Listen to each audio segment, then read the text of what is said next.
Paris. You know, you think Eiffel Tower, Louvre, maybe croissants at a little cafe. Absolutely. The classics. But what if I told you there's wine being made right inside the city limits, vineyards. Yeah. In Paris.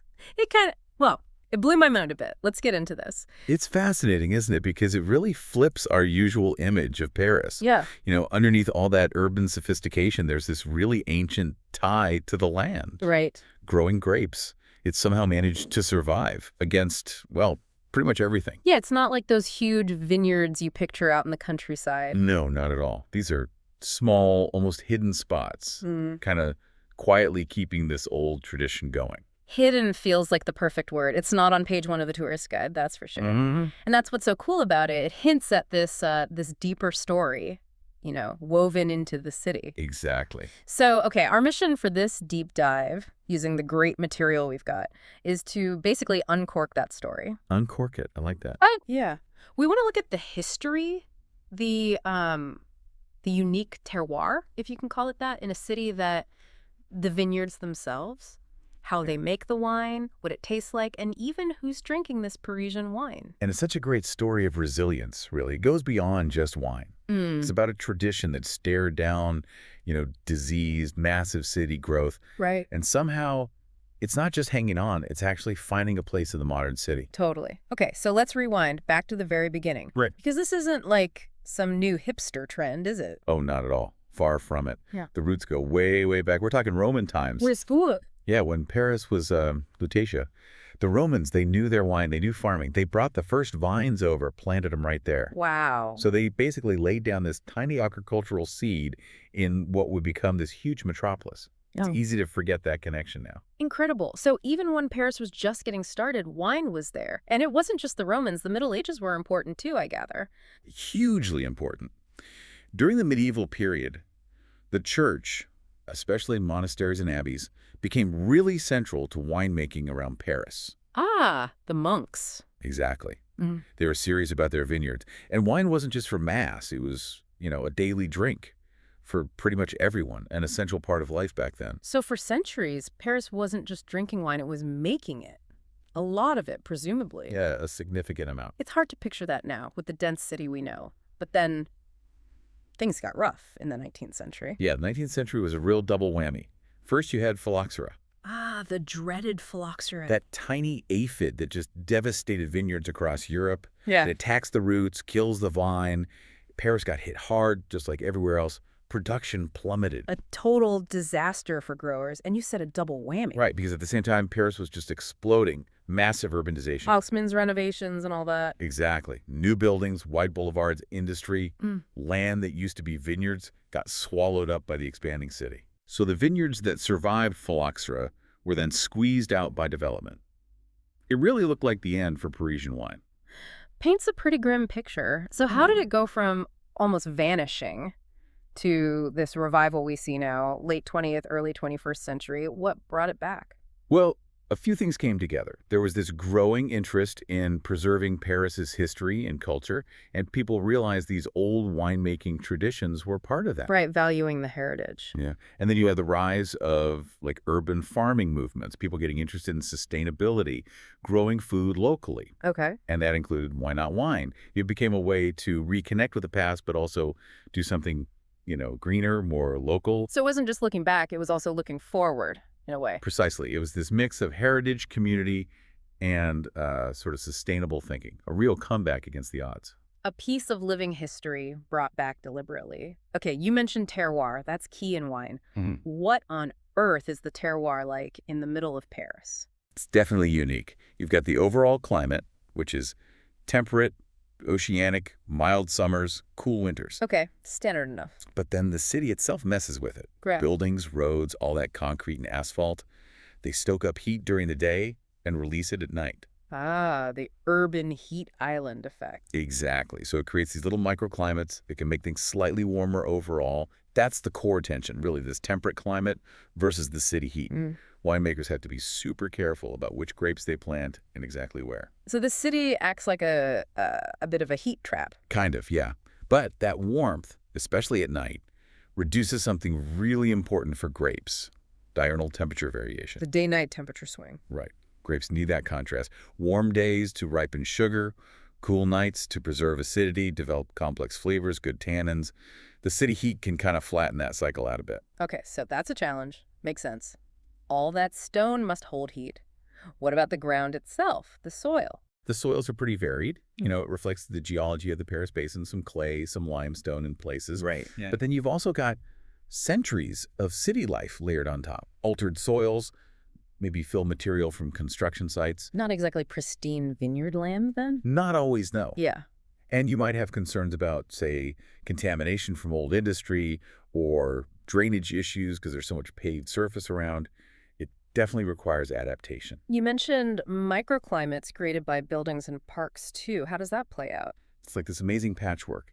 Buildings can block wind, which is good for young vines, Okay. and they radiate that heat we talked about.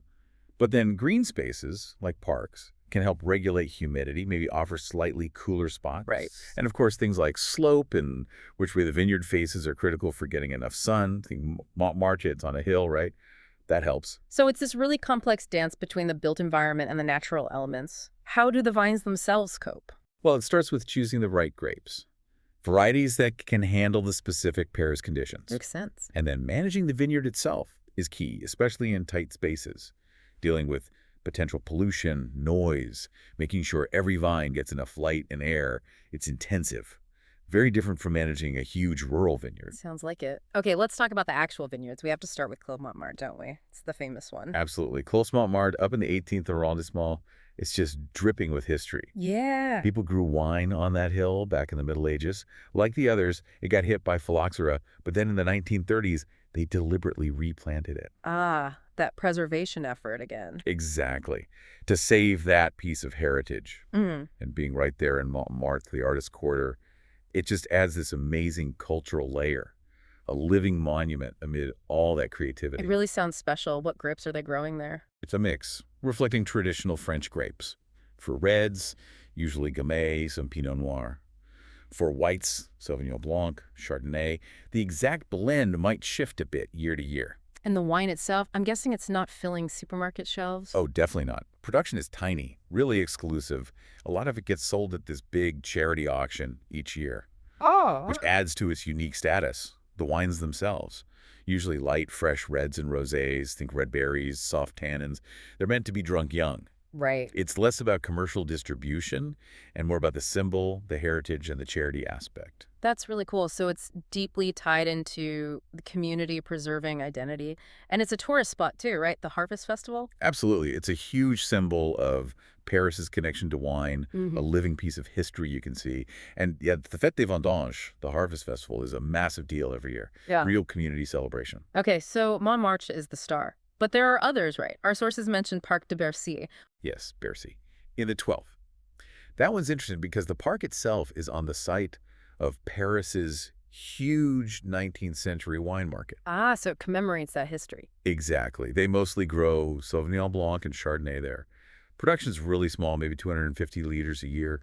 Again, very symbolic. And Vignes de Belleville in the 20th. Right, in Parc de Belleville. That one has amazing views over the city, but it also has a strong educational focus. Oh, how so? They run workshops on growing grapes, that sort of thing. Yeah. Hands-on learning. And the Harvest is a big community event there, too.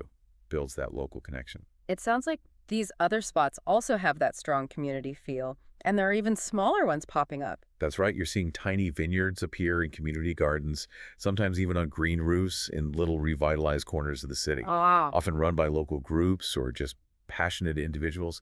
It really shows this growing interest in bringing vines back into the city fabric. Like a little green patchwork quilt of history spreading out. Let's go back to the grapes for a sec. We mentioned Gamay, Pinot Noir.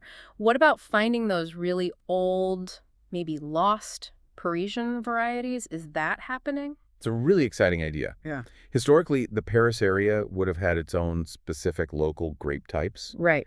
And there's definitely curiosity now, people trying to research what those might have been, maybe even find surviving examples and bring them back. That sounds tricky. Oh, it is. Major historical digging, maybe genetic analysis. It's like wine archaeology. Trying archaeology, love it. Mm-hmm. And for the more common grapes, they do use Gamay, Chardonnay, etc. What are the main things they consider when planting them in Paris? Well, again, climate is key. Can it ripen properly here? Hmm. Space is always a factor. How do you manage it efficiently? Hmm. And disease resistance is huge. Right, especially in a city. Exactly. Yeah. You need vines that are naturally tougher against things like mildew, especially when you're limited in how you can treat them near where people live and work. Which brings us to hybrid grapes. Our sources mention them for disease resistance, sustainability, but also some debate about quality. Yeah, hybrids are interesting. They're crosses between traditional European vines, Mm. Vitis vinifera, and other American or Asian Vitis species. Okay. And they often have much better natural resistance to diseases, including phylloxera and fungal issues. Huh. That's a big plus for urban growing, means potentially fewer chemical sprays, more sustainable. Sounds good. What's the debate? Well, the perception, especially in the fine wine world, has sometimes been that hybrids don't quite reach the same level of complexity or quality as the classic vinifera grapes. Ah. It's an ongoing discussion, Yeah. balancing that desire for sustainability and resilience with the traditional expectations of what makes a fine wine. Points on both sides. A real balancing act. Okay, let's shift from the vineyard to the winery, such as it is. What are the specific challenges of actually making wine in Paris? Well, first off, scale. Everything is usually very Yeah. small. Finding space for equipment is tough. Then there's logistics. How do you get grapes from maybe several scattered little vineyards to one place for processing? In city traffic. Yeah, I can imagine. Exactly. Specialized equipment might be hard to get or fit in. And then you've got to think about managing waste grape skins, stems, wastewater responsibly in an urban setting.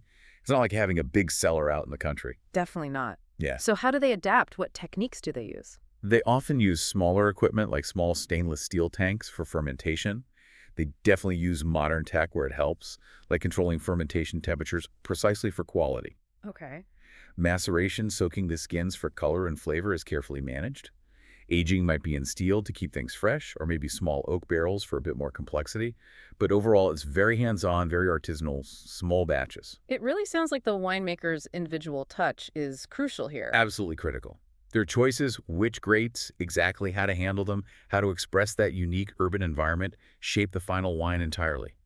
With such small amounts, the focus is really on quality and authenticity. So the million-dollar question, what do these wines actually taste like? If I poured a glass of Parisian wine.